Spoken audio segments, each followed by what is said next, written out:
नमस्कार साथियों। तो यूक्रेन और रूस के बीच चल रही ये जंग अब एक नया मोड़ लेता हुआ दिखाई दे रहा है और दुनिया भर के देश इस घटना को बड़े गौर से देख रहे हैं। लेकिन अब जो खबरें आ रही हैं उसने सबको हिलाकर रख दिया है कि क्या रूस, जो दुनिया की सबसे बड़ी मिलिट्री शक्तियों में से एक है, अपने छोटे से पड़ोसी देश यूक्रेन से हार रहा है। क्या यूक्रेन ने रूस पर कब्जा कर लिया है और क्या ये जंग का अंतिम पड़ाव आ चुका है? इस जंग में यूक्रेन ने रूस के कई इमारतों पर कब्जा कर लिया है और अब ऐसी बातें हो रही हैं कि रूस अपने ही घर में घिरा हुआ महसूस कर रहा है। आखिर ये जंग कैसे इस मोड़ पर पहुंच गई और इसके पीछे की असली कहानी क्या है? चलिए इस पूरे मुद्दे को गहराई से समझने की कोशिश करते हैं। तो सबसे पहले इसकी शुरुआत कैसे हुई?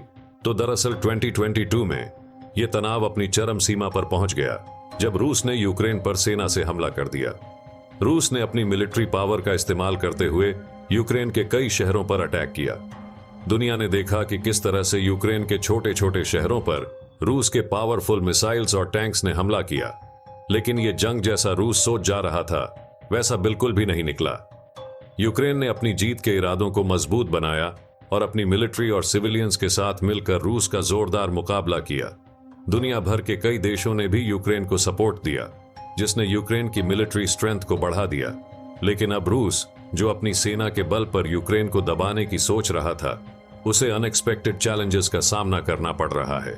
यूक्रेन ने रूस के कई अटैक्स को न सिर्फ रोका है बल्कि कई जगहों पर रूस की सेना को पीछे भी हटाया है। रूस के लिए यह एक बड़ी हार का पहल हो सकता है। एक तरफ जहां रूस अपनी मिलिट्री पावर का पूरा इस्तेमाल कर रहा था, वहीं यूक्रेन ने अपने गेरिला टैक्टिक्स और सिविलियंस के रेजिस्टेंस के साथ रूस को तगड़ा जवाब दिया। यह सब देखते हुए दुनिया ने पहली बार रूस को इतना कमजोर और वल्नरेबल देखा है और यूक्रेन ने अपनी स्ट्रैटेजी को बदलते हुए रूस के ऑक्यूपाइड एरियाज में काउंटर अटैक्स शुरू किए। इससे रूस के कई बड़े शहरों और इमारतों पर यूक्रेन ने कब्जा कर लिया। यह कब्जा सिर्फ एक विक्ट्री का साइन नहीं बल्कि रूस के लिए एक बड़ी वार्निंग भी है, क्योंकि यूक्रेनी सेना न सिर्फ घुस आए हैं बल्कि 40 किलोमीटर अंदर तक चले गए हैं। यानी कि रूसी जमीन पर 40 किलोमीटर के एरिया में यूक्रेन की सेना का इस समय कब्जा है। और इस समय की लेटेस्ट अपडेट यह है कि यूक्रेन के जो सैनिक है उन्होंने छोटी छोटी टुकड़ियां बना ली है, 20 आदमियों की 30 की, और वो अपने टैंक और आर्मर्ड व्हीकल्स लेकर इनके पूरे अलग अलग इलाकों में फैल रहे हैं। और रूस के कई बड़े बेस और मिलिट्री इंस्टॉलेशंस को यूक्रेन ने या तो डिस्ट्रॉय कर दिया है या फिर अपने कब्जे में ले लिया है। और अब यूक्रेनी सेना रूस में घुसकर लड़ाई कर रही है। दूसरे विश्व युद्ध के बाद यह पहली बार है जब किसी देश की सेना ने रूस में धावा बोला है। रूस के कुर्स्क क्षेत्र में लड़ाई चल रही है, जिसके बाद रूसी राष्ट्रपति पुतिन हिल गए हैं। लगभग 5 दिनों के यूक्रेनी हमलों के बाद रूसी क्षेत्र के बॉर्डर लाइन इलाकों के लोगों को भागने के लिए मजबूर होना पड़ा है। और अभी तक यूक्रेनी सेना सिर्फ डिफेंसिव थी, जो रूसी सेना को रोकने में लगी थी।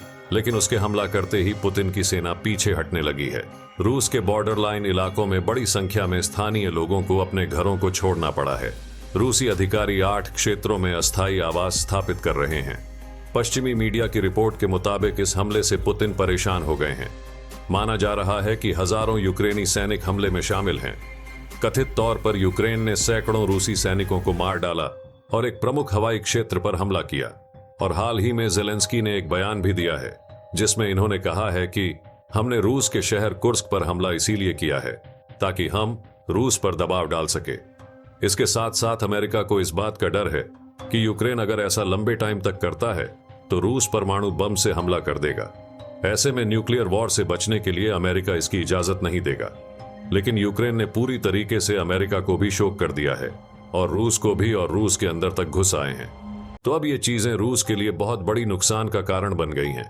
अब सवाल ये उठता है कि क्या रूस अपनी जगह बचा पाएगा या फिर यूक्रेन के अटैक्स को रोकने में असफल होगा। इस हमले से हैरान पुतिन की सेना यूक्रेनी हमले को रोकने के लिए हर कोशिश कर रहे हैं। रूस को यूक्रेन पर कब्जा करने से ज्यादा अब अपनी जमीन को वापस हासिल करने के लिए संघर्ष करना पड़ रहा है। रूस ने शनिवार को 3 क्षेत्रों में बड़े पैमाने पर आतंकवाद विरोधी अभियान शुरू किया है। रक्षा मंत्रालय ने एडवांस फ्रंट्स पर अपनी सैन्य क्षमताओं की एक बड़ी तैनाती की घोषणा की है। स्थानीय मीडिया की रिपोर्ट के मुताबिक रूस कई रॉकेट लॉन्चर, तोप, टैंक और भारी वाहनों को भेज रहा है और रूस अपनी स्ट्रैटेजी में कई बड़े बदलाव ला रहा है। पहले रूस ने अपने मिसाइल्स और एयर स्ट्राइक्स के थ्रू यूक्रेन को डराने की कोशिश की थी, लेकिन अब यूक्रेन ने अपने डिफेंसिव और काउंटर ऑफेंसिव मेजर्स को इतना स्ट्रांग कर लिया है कि रूस को हर जगह हार का सामना करना पड़ रहा है। यूक्रेन ने अपने शहरों में बंकर और डिफेंसिव स्ट्रक्चर्स बनाए, जिससे रूस का हर अटैक वेस्ट हो जाता है।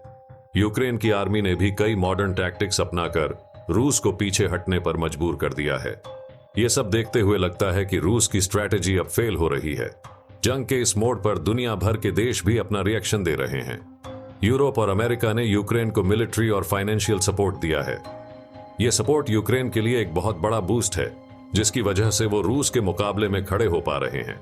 लेकिन रूस के साथ चीन और ईरान जैसे देश भी हैं जो इस जंग में अपना स्वयं का इंटरेस्ट देख रहे हैं।